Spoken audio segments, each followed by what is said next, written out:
Transformer Tuesdays, we're taking a look at this sick ass tank here. This is Bludgeon from the Doom and Destruction 2-pack. Hella dope.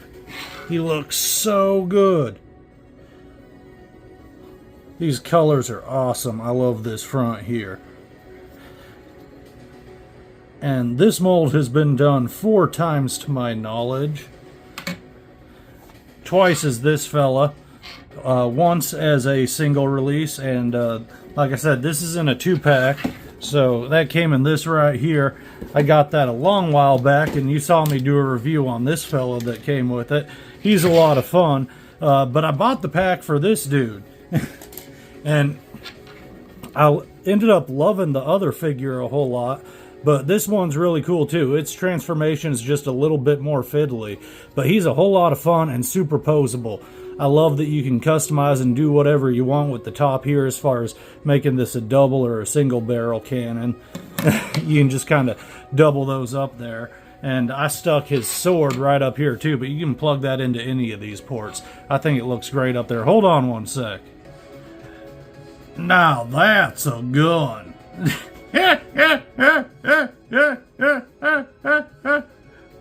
But seriously though, this tank's a whole lot of fun, and you can configure his weapons however you like.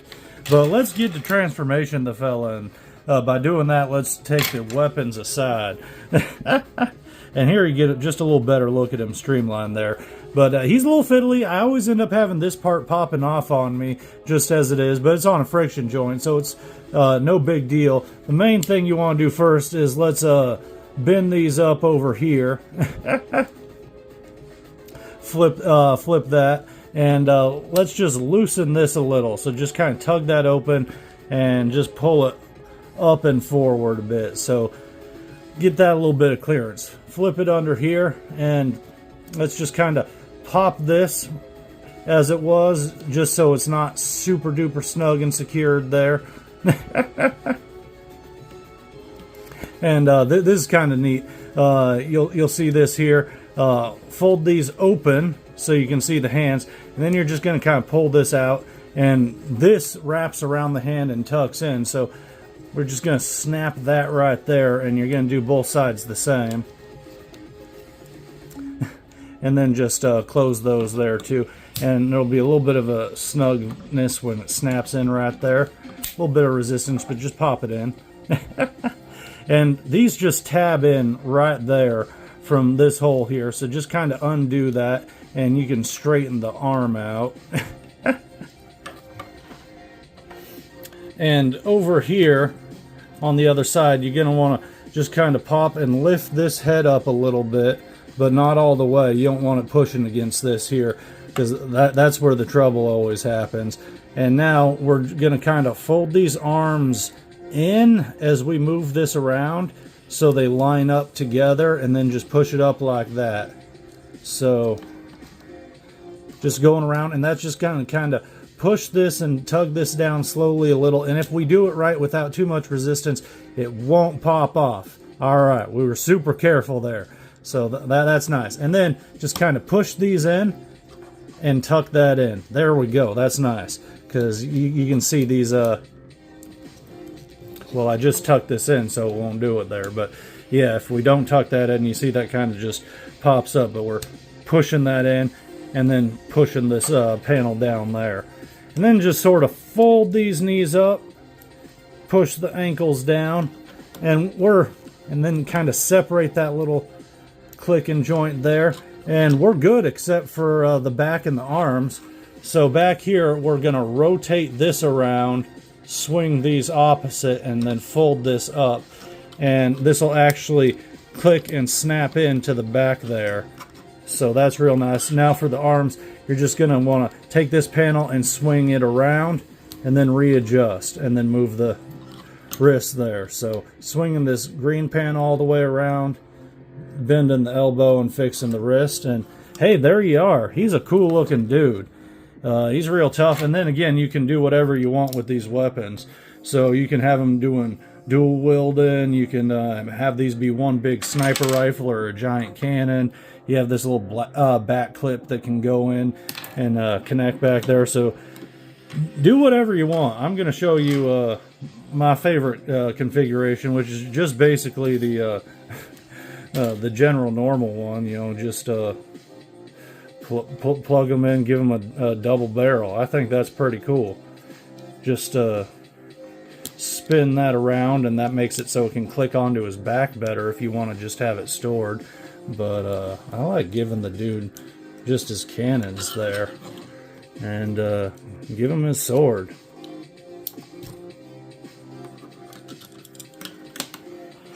I mean, that's pretty sick looking. Hella cool. He's got good balance too, and a whole lot of different articulation here. Like, check this out. We can do kicks. We got that ankle. He's got that crazy knee because you got that weird like double joint in there. But all sorts of swivel and movement up here. Hella good. Same thing with the arms. Because of this joint, he can go out like that. He can move his elbow in crazy different directions. You can get all sorts of fun poses with him. And because of how he is, like, you can get some, he doesn't knock over too much. Like, you can get some really nice balance just with how the weight is distributed throughout him. And just, yeah, he's awesome. This is a good figure. My only problem is really the transformation with him. I bought the pack for him, and I love this dude. But I really did end up liking Ruckus a whole lot, and way more than I thought I would, which made him stand out. But, like, this guy's just great. And let's look at that paint details. Like, there's fantastic sculpting and paint. Dude's head looks awesome. I love his chest. This new chest piece is real sick. And I love that we have the tiny Decepticon insignia there. I kind of wish it was bigger, but where would you put it? It looks great right there in the center. And these are great too, and these can actually pop off, and you can use these as like clubs or batons or whatever sort of weapon you want, but he holds them well. This dude's real fun. Hold on one sec. Yeah, this guy's a lot of fun. Oh, but will he stay if we roll him? Ah! Guess not. Alright, so he doesn't pose too well when he's also rolling on top of something else. But he's super posable and a whole lot of fun. And I like this guy. Like I say, you can store his backpack back there with his weapons. You can also pop these off too and use these as clubs or weapons themselves. So that's pretty rad. I can dig that. That's cool. You could say he's gonna bludgeon some dudes with these. But yeah, let's transform this dude back into a tank, huh? So first thing to do there is just remove all his little extra bits, and like I say, these can be removed as well, so you can just set those aside if it makes it easier for you transforming the fella. But you don't really need to do this right here, but I always click his legs together even though they come undone, just because it makes it easier holding them solid. First thing I like to do is come back here and unclip the back and just pull that back and get it loose, just for moving things around.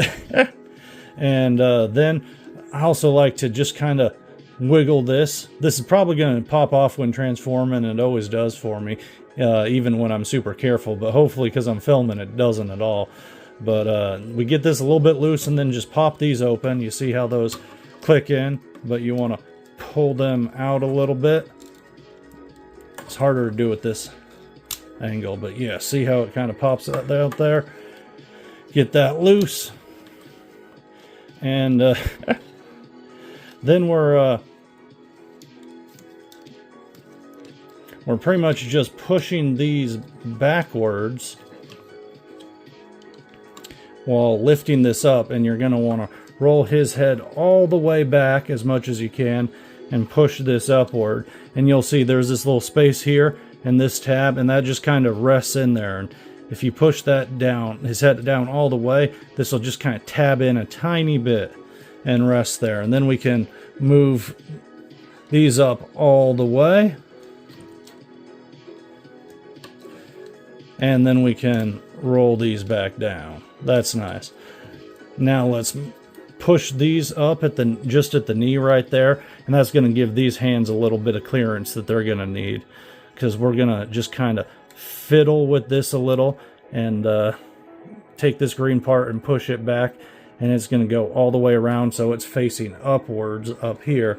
And then we take this space right here, and we're just going to kind of fiddle with this in the joint until that can tab right in there, and just move the wrist so the outside of the hand is facing outward. And do the same over here. So move this around, push around the green thing, get this tab lined up, and move the wrist right there. Should look something like that. And now, and this might come undone as you do that, so maybe you should have done this first, but take this and tab that open. So this side too, just get in there and pull that open, and we're just gonna pop that open, slide it around, and this is just gonna kind of move around and push underneath and just kind of cover the hands here, or cover the arm, and then snap that around down like that. So take that, move it around. It's just going to kind of line up in and around there, push it backwards and in, and it's just going to clasp into place. Real nice. Now we're just going to flip this around here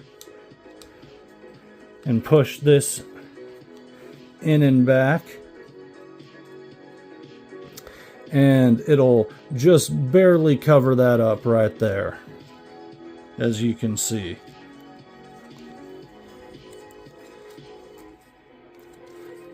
And now these right here are a little bit finicky, but we're pretty much going to be lining it up. So these are tabbing in, like right up in here, you see. So we might have to redo this because,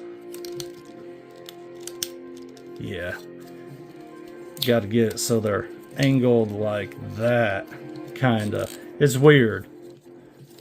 And then you're going to have to realign that right there. So give me one sec. There we go. And these bits right here are going to tab into there too. And sometimes when I'm having trouble, I'll actually tab these in after the fact, because you can kind of work them in a little. But we got it there good. And now all that's left to do really is just kind of push and angle these treads to make sure that they're straight, because they might be bent and angled inward or downward a tiny bit.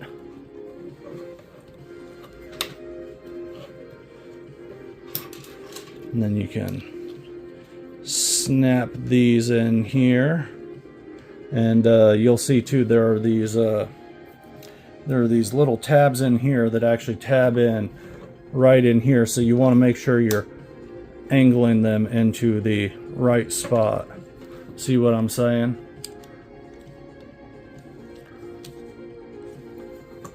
So you want to get that on the right side so that it actually tabs into the right space.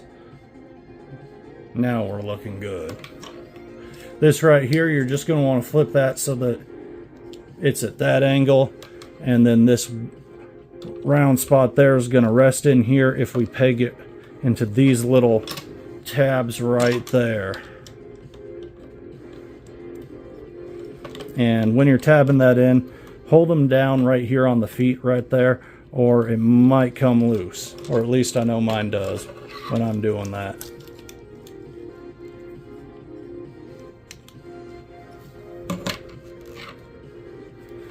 And what's cool about that being on the rotating thing too is you can kind of move this around a little, even though this is locked into place.